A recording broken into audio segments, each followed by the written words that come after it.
Hi, I'm Corbett Leatherwood with Leatherwood Hi-Lux Optics. The A.R.T scope was developed by my father and used on the U.S. Army's M21 sniper rifle platform in Vietnam.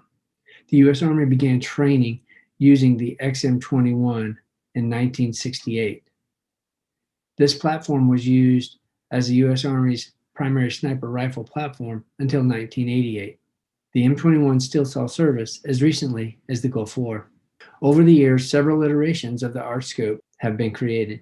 The most current versions of the A.R.T scope include the M1000 Pro, the M1200, and even an A.R.T scope for your crossbow. I'm excited to announce that we have created a step-by-step web page that will walk you through how to mount your scope, how to zero your scope, how to use the reticle, how to frame, and much, much more. We hope that you enjoy your A.R.T scope, and thank you for choosing Leatherwood Hi-Lux Optics.